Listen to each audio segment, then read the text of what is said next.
What's up mga ka-Berks?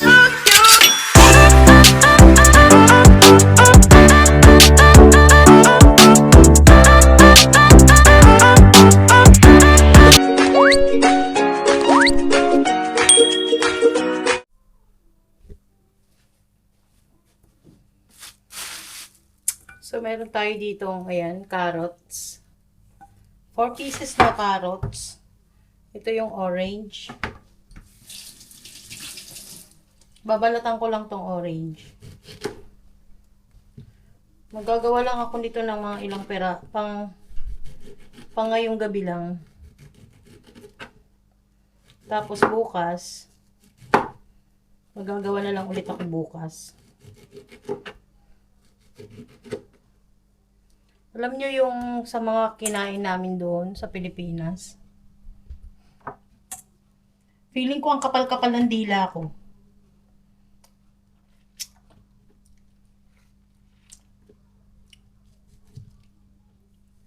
Tamis ng orange. Dalawang orange ilalagay ko.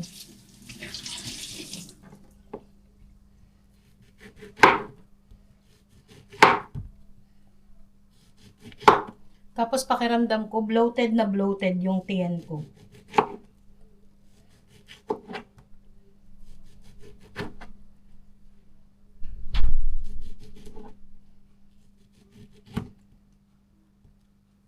Every time kakain kami doon, laging rice yung kinakain namin. Tapos ulam. Ang hindi lang namin nagawa sa Pilipinas, yung kumain ng gulay. Halos puro seafoods ang kinain namin doon. Kasi dito, pag nandito naman kami sa Finland, puro frozen naman kasi yung ano dito, seafoods.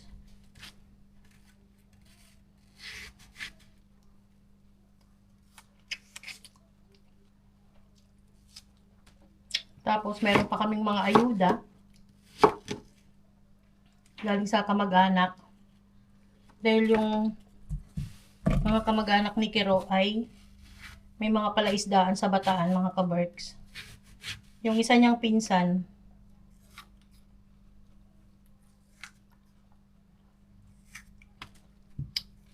nagbigay sa amin ng ang daming hipon. Ilang araw namin kinakain. Tapos, yung pamangkin niya, nagbigay ng daing na bangus na naka-marinade na. So, i-slice ko lang tong mga to para ilalagay ko na lang sa juicer.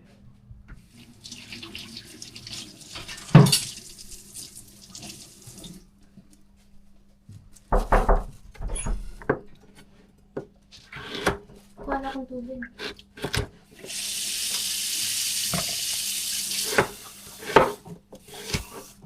Basic lang tong gagawin ko sa mga to. Paghahalo-haluin ko lang. Kasama-samahin ko lang dun sa juicer.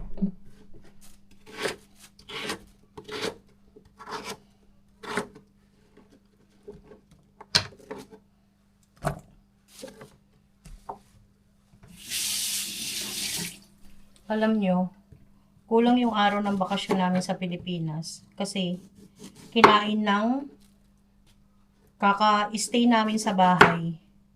Dahil nga may gumagawa. Yung 2 weeks namin doon, halos nasa bahay lang kami. Nakakaalis lang kami ng gabi. Yung after magtrabaho ng mga gumagawa doon. Minsan umaalis sila alas 5 na. Alas 5 or di kaya alas 6. Iiska po kami, pupunta kami ng SM. Hindi rin ako makapagluto ng kagaya ng ginagawa ko dito. Na magluluto ako kasi maalikabok. Tapos yung tao labas-pasok.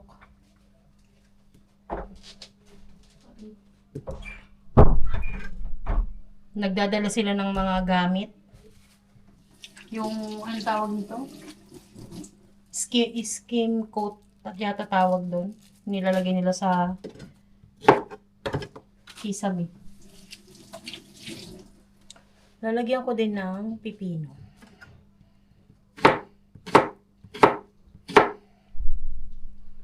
Sana lang ay hindi na tumulo yung bubong namin. Ay yung mga pipes.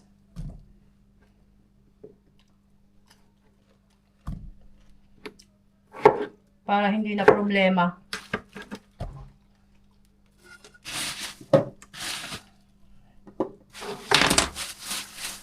Para hindi na problema sa susunod na pag-uwi namin.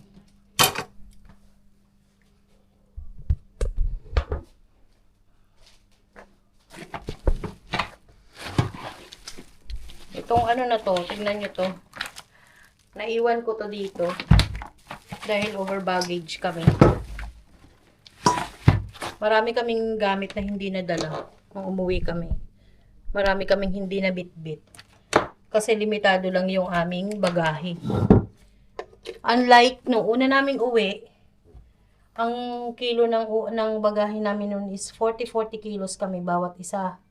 So marami kaming nadala. Yung ngayon, limitado lang yung naiuwi namin na galing dito sa Finland. Limitado lang din ang naiuwi namin papunta rin dito. Marami akong hindi nabili na nasa listahan ko.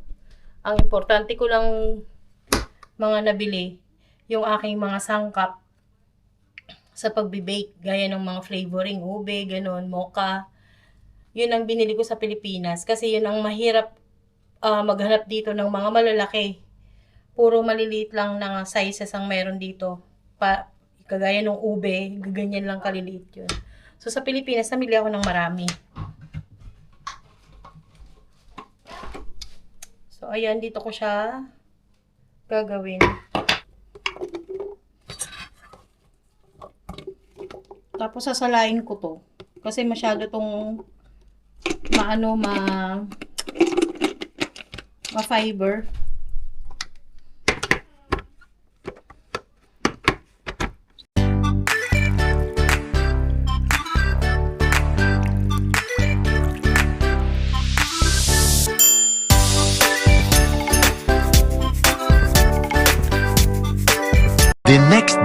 The next day. Hi mga ka-works. Mag-unboxing tayo ngayong araw na to. Baliktad yata. Dahil nga bumalik ako sa tawag dito, juice. Yung mga mixed fruits na ginagawa kong juice. Para hindi na maliit yung aking ginagamit na tawag nito, yung juicer. Nag-order tsaka yun inaano ko pa yung pinipiga ko. So nag-order ako online ng juicer. Ito talaga nakahiwalay na yung juice at saka yung pulp.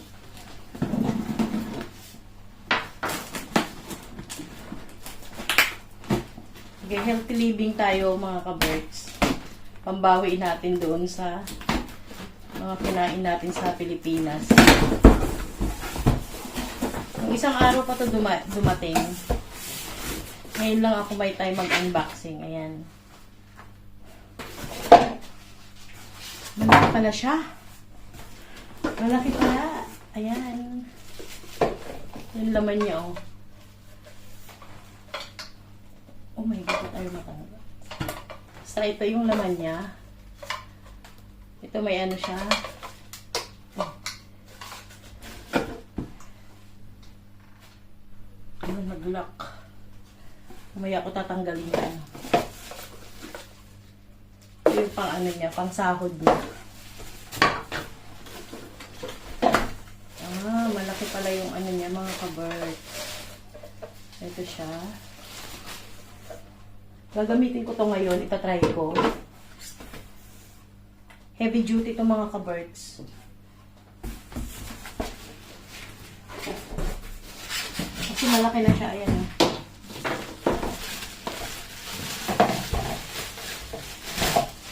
Ang tatak nito ay Hilton. Slow juicer. Ayan o. Hilton slow juicer.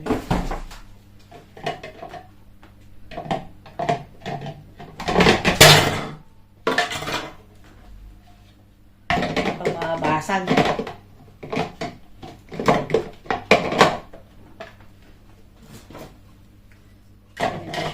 So, pagpraprasasan ko itong gamitin mamaya. Ayan. So, yun lang mga ka-birds, pinakita ko sa'yo. Kasi nung nakaraan, ano tawag nito? Nagawa ako ng juice. Yung carrot, apple, pineapple, ginger. Yun ang ginawa ko. Ngayon, tapos piniga ko. Para madali siyang madaling i-consume. Gusto ko yun nakahiwalay na yung pulp. Dati parang ginagawa ko lang siyang smoothie. Since hindi naman kami lahat nag-i-smoothie, mas gusto nila yung juice. Kaya juice ang gagawin ko. Then yung pulp nun, itatabi ko, pwede ko siyang gawing gulay or kung ano man dyan ang pwede. So yun lang mga ka-birds. Napakita ko to sa inyo mamaya.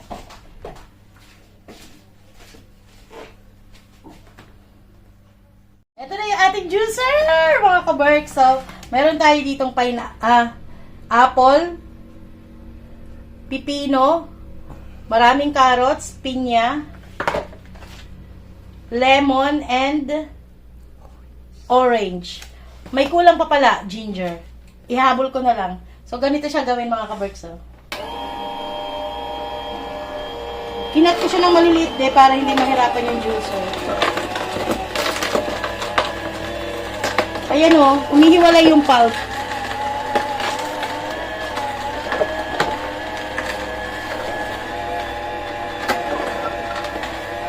Puro yan mga ka-berks, walang kasamang tubig.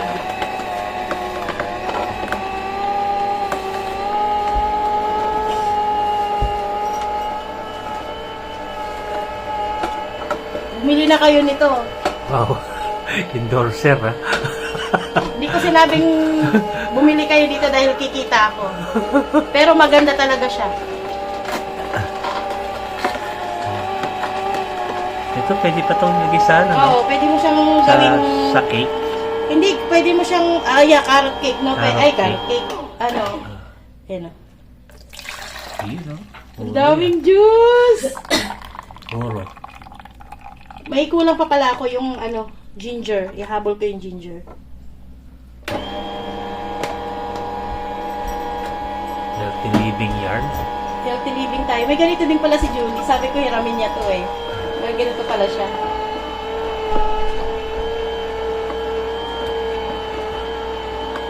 Ang ganda niya mga ka-birds, promise. Pricey lang siya, pero worth it to.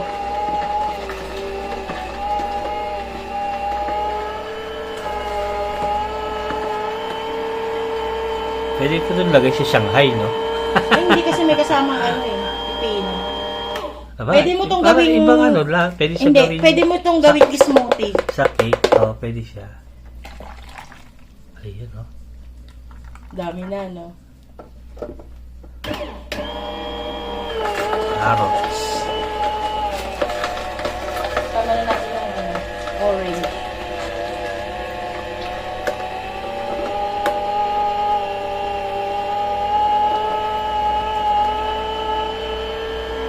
Iwan mo na lang yan dyan. Oo, iwan ko na to. Hindi ko na to. Huhugasan ko lang. Hindi ko na to iaan. Huwag mo na itago. Lagyan mo lang sibuyas. Bawang. Ano kay lasa dyan? Pag may sibuyas tsaka bawang. Dami, oh. Ang dami, oh. Lagyan natin saan? Lagyan mo sa pitchil. Pichel.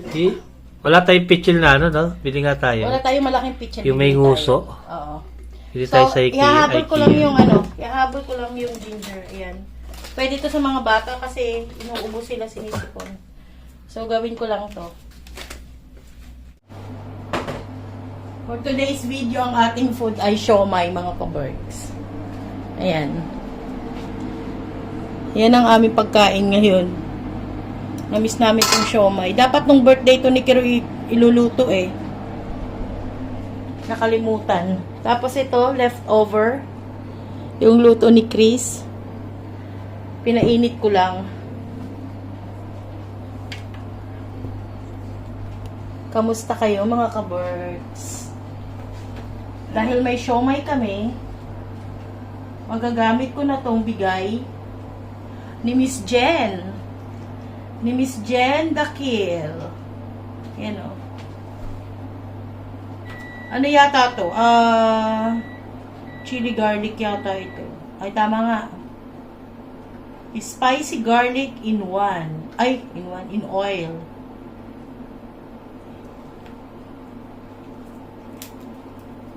Masarap to.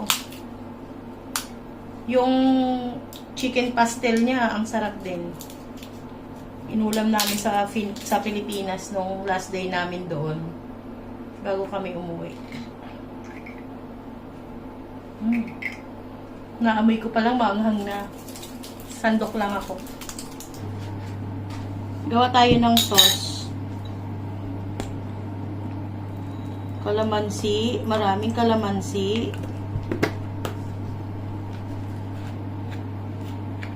Wala na ako yung ano eh. Yung sauce ng para pang ano, pang siomai.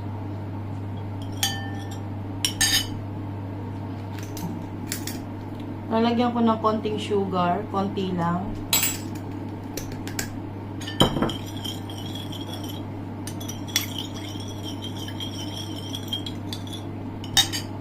Lalagyan ko na nitong oil. Chili garlic oil. Ayan.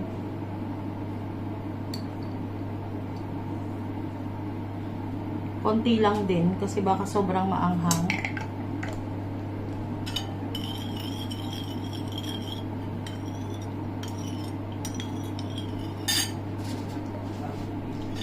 Lagyan kong konting ano, chili sauce.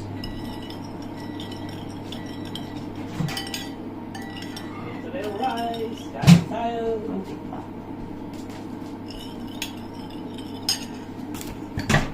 That's it, pansit.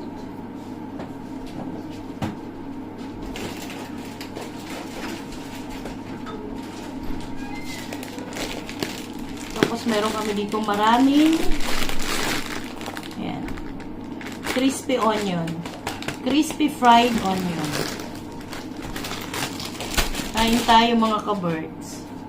The next day, the next day, the next day.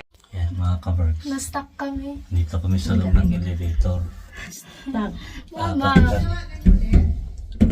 Papunta na daw, Teng. Hindi kami makalabas. Kasi, yun o. Hindi siya Yung nakalapat. mga dalawang dangkal din, ano? Isang dangkal at kalahati. Hindi makalabas ng elevator namin. How am I supposed to get away from you from this tight space? Yeah, hindi kami makalabas dito sa elevator. Na-stuck kami mga ka-birds. Ito 20 minutes na kami dito sa loob. Andiyan na daw. Elevator. Hi, thank you. Thank you so much. Narin kami. Thomas right. Yeah. Next time. Next time. Pag sukating ganito, di lang ito, hindi lapat eh. Eh, para pang... Overload. Overload, sorry. Pababa kayo. Pababa. Kasi Thank you so much. Ay, mga ka-birds.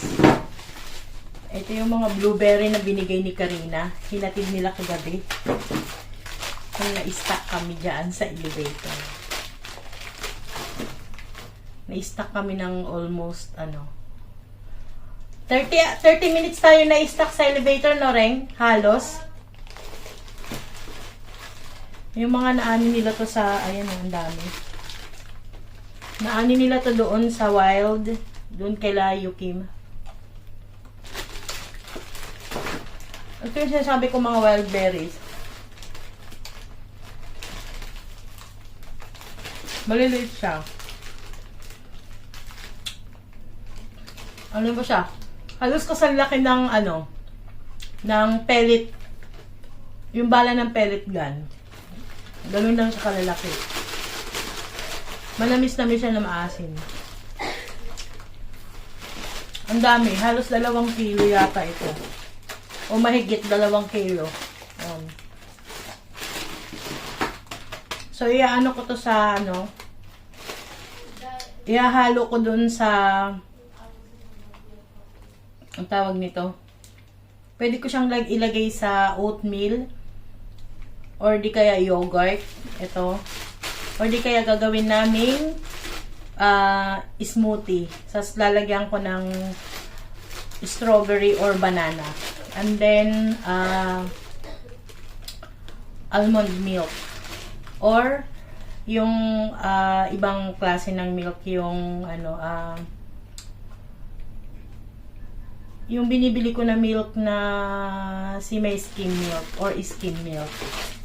So yan, pwede ko rin itong gamitin sa cake pag nagawa ko ng blueberry cake. So yun lang mga ka-Berks. Ito yung dahilan kung bakit kami na-stuck doon sa ano, sa elevator. Bumaba kami dahil nga nandiyan si Karina, 4 kaming sumakay doon sa elevator. Sabi nung maintenance, overload daw. Nakakahiya naman no overload. Kasi dapat 3 lang yata yung nakalagay doon sa ano, elevator. Kaya lang sabay-sabay kaming sumakay. So yun lang mga ka-Berks, nakakwento ko lang.